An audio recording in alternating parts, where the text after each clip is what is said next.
Labour Party has no clue, is about to remove Starmer for the wrong reasons, which is they think he's too right-wing, which is insane given he's the most left-wing Prime Minister we've had since the 1970s, and he's taken the tax and spending burden to the highest level either since the 70s in the case of spending or ever in the case of tax.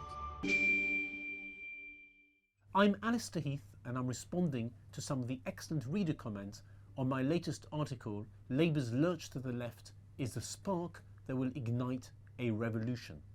We begin with a comment from Roger Evans, who says, I firmly believe we may only have one chance left to turn our country around, still not fully convinced by reform, but they seem to be the only option. But if they fail to right the many wrongs, I really do fear that we will descend into civil strife. Well, I very much hope we don't descend into anything like civil strife. I don't think we will. My point here really is that there's been a massive shift in public opinion, and that shift has been thermostatic. As taxes have shot up to record highs, public spending shot up to record highs, the size of the state has exploded.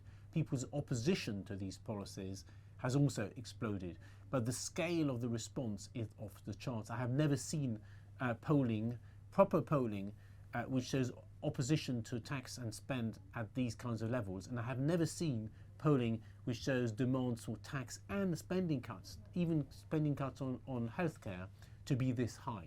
There's been a real change in public opinion. I think the electorate is ripe for change, it demands change, it wants change, and I think it's vital for both parties of the right, Reform and the Conservative Party, to look at what is happening and respond appropriately. Until now they've been too restrained, I think. They've been stuck in the mindset of the post-Cameron era, where parties of the centre-right were too scared, too bullied into submission, and they didn't want to really call for tax and spending cuts. The next point comes from someone calling themselves strangely sober.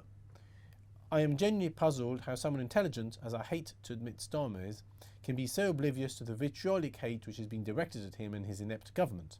It has to be deliberate, which means they're all traitors to this country. Well, I don't like words like traitors, and I would never call any of them a traitor. I just think they're wrong. And I think, yes, of course, they are winding up their enemies, but I think what they failed to realise is that they genuinely believe that the solution to their problems is to shift to the left. That is the key point. They want to remove Starmer. The Labour Party will eventually remove Starmer sooner rather than later, and these Labour rebels think the solution is to shift to the left because they think Starmer's been too centrist, believe it or not. But that is not what the electorate believe. That's not what Middle England believes. That's not what aspirational working class voters believe. It's not what middle class, culturally conservative middle class voters believe. It's only what 15 or 20% or so of the most far left fringes of British society believes. And those people are not going to vote Labour anymore anyway. They're going to end up voting for the Greens, who are now the most left-wing, the most progressive, the most radical party in Britain.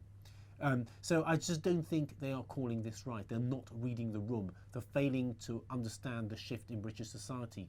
Britain, as a rule, is demanding more right-wing policies, not more left-wing policies. Labour, if it had any intelligence, any political nous, would be shifting to the centre, not going even more to the left. They'd be going Blairite, not Corbynite. And this is unfortunately what we're about to see, and it's going to be very bad for the country, but it will be terminal, I think, for the Labour Party. They will be obliterated at the next election because the last thing Middle England wants to see is another Prime Minister that they haven't chosen in this case being foisted upon them, who then pursues policies that for them are even worse, even more damaging, even more extreme than what Starmer did. So it's going to be a disaster for the Labour Party, and it's going to trigger uproar in the country. The next comment is from Lee Proctor, who says, brilliantly written, my only counter are the Greens. The extreme hard left and loony policies espoused by Polanski are a genuine concern. To brush them off is a mistake, yes, and I'm not brushing them off. The point of my piece is to talk about broad shifts in public opinion, which basically come from the centre. And a large chunk of the centre shifted to the right. That is the key thing that's happened here. I think there's a long-term rise of the far left, and a long-term rise in far left voters no longer associating with the Labour Party. So they don't really care anymore. They think Labour's too right-wing. They just want to vote for a purist party like Polanski's party. And Polanski is really cashing in to this. And I suspect a lot of young people are attracted to that. I think they're wrong. But I think that is indeed happening. But meanwhile, the broader population is shifting rightwards in very large numbers. For example, you've got the highest ever level of people wanting to cut tax and cut spending on health and welfare, on everything. This is really big news, really big change. 1 in 5 voters basically now espouse soft libertarian policies, an American-style approach to life, something we've never seen in Britain before. We never even saw that during the height of the Thatcher years. It's only last 3 or 4 years that this kind of thing has emerged. I think it was emerged partly as a result of lockdown, people rebelling against that, people rebelling against ever higher taxes, first under the Conservative Party and then under Labour, people rebelling against Brexit betrayals and so on. And it's created this big class of people who just want less tax and less spending. They no longer buy into all the left-wing myth-making that if you don't believe in ever higher spending, you're a bad person, that sort of stuff. They're just sick and tired of the whole thing and they want radical change. And I think Reform and the Conservatives need to listen to these people. These people are a minority, but they are a massively bigger minority than ever before, and they're large enough a group to shift the outcome of the election. Now is the time for radical thinking. The next comment comes from James Coombs, who says, "Who are the 36% who wants tax rises? I assume the ones that aren't paying any." Well, to a certain degree, yes. You've got a situation now in Britain where more people than ever are net beneficiaries of the tax system, and the tax burden is relying more and more heavily on a smaller and smaller number of people. So you had lower paid people who pay less tax. The people who pay more tax are people in the middle of the earning range and the higher end of the earning range. Those people are paying much, much more tax.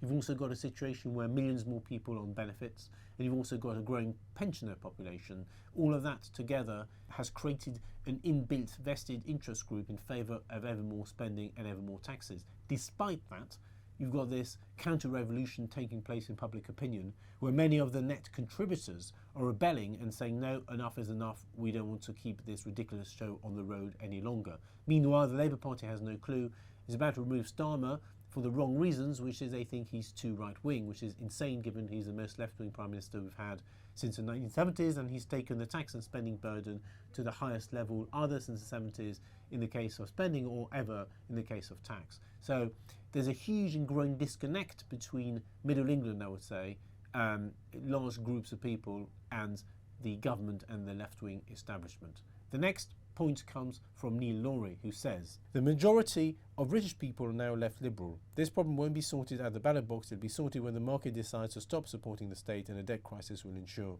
I think the country's probably split roughly 50-50. Yes, there's a big social democratic bent in the country, even among people on the right. That's probably true in every country now, even America to a certain degree.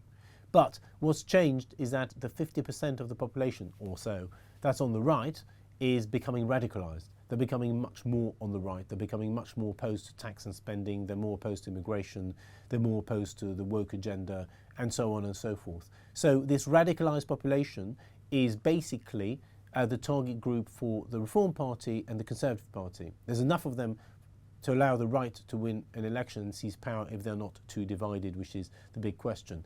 As to the left, aspects of it are also becoming more radicalised with the rise of the Green Party, the rise of independent Islamists and all that sort of stuff. But at the moment, what's really happening here is this shift on the right, this radicalisation and growth of the right-wing electorate. And I think this is a hugely important moment, a tipping point for Britain. As always, thank you to all our subscribers for your comments. Keep them coming, and we will try and get back to as many of you as possible.